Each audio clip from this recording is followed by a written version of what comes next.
मंडळी, श्री स्वामी समर्थ. स्वागत आहे तुम्हा सर्वांचे daily programs of home maker YouTube चॅनलमध्ये. अंधकाराकडून प्रकाशाकडे, अज्ञानाकडून सज्ञानाकडे नेणारा सण म्हणजे दीपावली. सर्वांनाच माहिती आहे की दीपावली सणाची सुरुवात वसुबारस पासून होते. तर वसुबारस म्हणजे काय, गायीची पूजा आपण का करतो आणि काही स्त्रिया या दिवशी उपवास करतात, तर ते कशासाठी करतात याची पूर्ण माहिती आपण आजच्या व्हिडिओमध्ये घेणार आहे. तर चला व्हिडिओला सुरुवात करूया. या वर्षी 22 ऑक्टोबर अश्विन कृष्ण एकादशीला वसुबारस व रमा एकादशी आहे.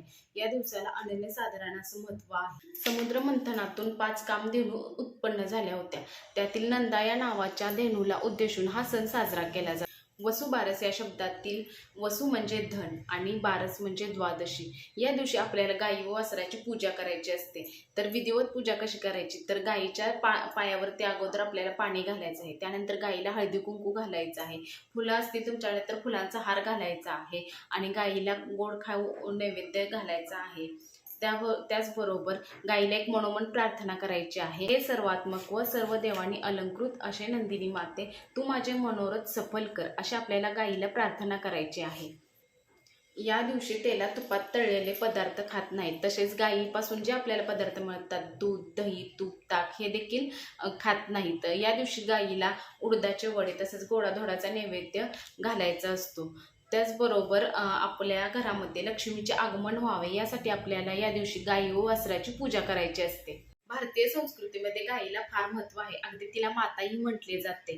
तिच्यामध्ये सात्विक गुण असतो, म्हणून तिची पूजा करून आपण तिच्याकडून हा सात्विक गुण घ्यायचा असतो. तिला सत्वगुणी असं म्हटलं जातं. म्हणजेच काय, तर आपल्या सत्वगुणाने आपल्या सहवासात येणाऱ्याला आपल्या दुधाने समाजाला बलिष्ठ करणाऱ्या, तसंच आपल्या अंग प्रत्यंगाने शेतीला उपयुक्त अशा शेणखताद्वारे पौष्टिक घटकांचा उपयोग पडणाऱ्या अशा या गायीची पूजा करून दीपोत्सवाची सुरुवात केली जाते. दीपावलीची सुरुवात होते. स्त्रिया या दिवशी उपवास करतात, कारण आपल्या मुलाबाळांना चांगले आरोग्य मिळावे व त्यांना सुख लाभावे म्हणून या दिवशी स्त्रिया उपवास करतात. तुमच्याकडे जर पद्धत असेल तर तुम्हीही हा उपवास करा, नसेल पद्धत तर नाही केला तरी चालेल. खऱ्या अर्थाने दिवाळी सुरू होते ती वसुबारस पासून. गायी गुरांबद्दल कृतज्ञता व्यक्त करण्याचा हा दिवस म्हणजे वसुबारस. आता हे झाली वसुबारसबद्दलची माहिती. आता आपण गायीची पूजा करायची आहे. तर ज्यांच्याकडे गायी नाही किंवा जे शहरामध्ये राहतात, गोशाळेमध्ये जाऊन तुम्ही गायीची पूजा करू शकता. पण तुमच्या जवळपास जर गोशाळा नसेल तर घरी गायीची मूर्ती भेटते, ती मूर्ती आणायची. जर समजा तुम्हाला मूर्ती नाही आणता आली तर गुगलवरती गाई वासरू सोबत जो फोटो असतो तो फोटो तुम्ही डाउनलोड करा, त्याची पूजा करा. पण या दिवशी वसुबारस दिवशी गाय आणि वासरूची पूजा ही करायचीच असते, कारण ही एक आपली संस्कृती आहे, परंपरा आहे आणि एका पिढीकडून हा पुढच्या पिढीला आपण संदेश देत असतो, संस्कार देत असतो आणि तो आपण दिला गेला पाहिजे. म्हणून या दिवशी आपण गाय आणि वासरूची पूजा करायची आहे. भले तुमच्याकडे गाय असो नसो, तुमच्याकडे मूर्ती असो नसो, पण गुगलवरती तरी तुम्हाला गाय आणि वासरूचा फोटो मिळेल. तर त्या फोटोची प्रिंट काढा आणि त्याची पूजा करा. आणि हा जो काही आपला वारसा आहे, ही काही जी आपली परंपरा आहे, ती तुम्ही आपल्या या पिढीकडून दुसऱ्या पुढच्या पिढीला देण्याचा प्रयत्न करा.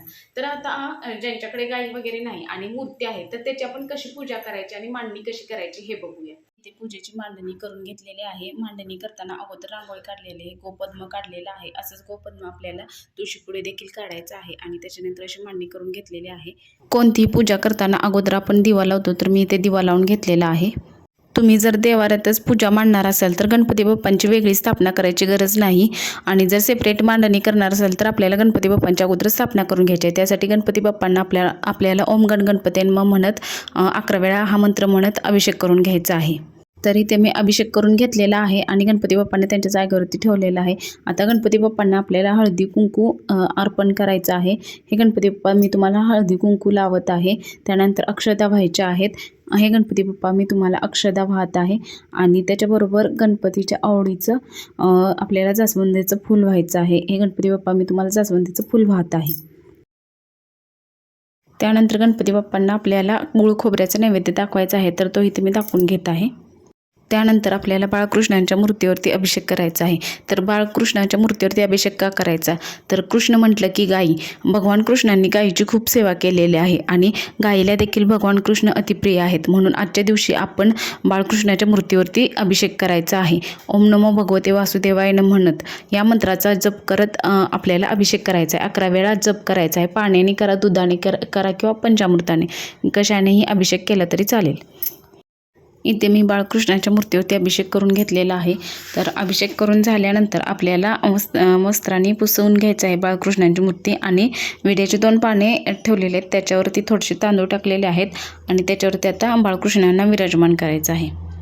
बाळकृष्णाच्या मूर्तीला आपल्याला अष्टगंध लावायचा आहे, हळदी कुंकू व्हायचं आहे, त्याचबरोबर अक्षता देखील व्हायच्या आहेत आणि फूल देखील बाळकृष्णाच्या मूर्तीला घालायचं आहे.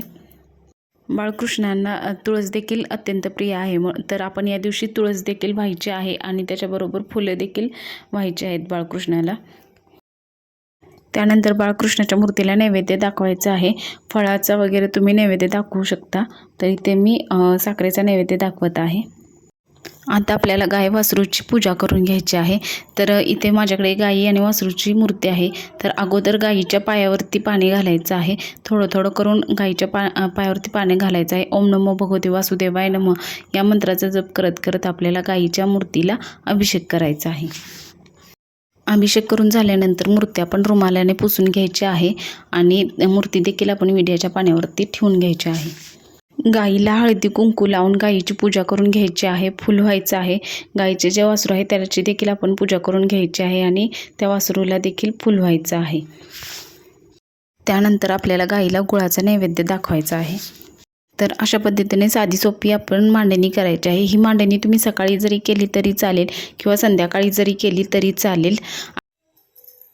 याची जी मांडणी आहे ती तुम्ही दुसऱ्या दिवशी उतरवू शकता आणि जी फुलं वगैरे वाहिलेली आहेत आपण ती निर्माल्यामध्ये टाकायची आहेत आणि जे फळ किंवा नैवेद्य जो दाखवला आहे तो आपण ग्रहण करायचा आहे.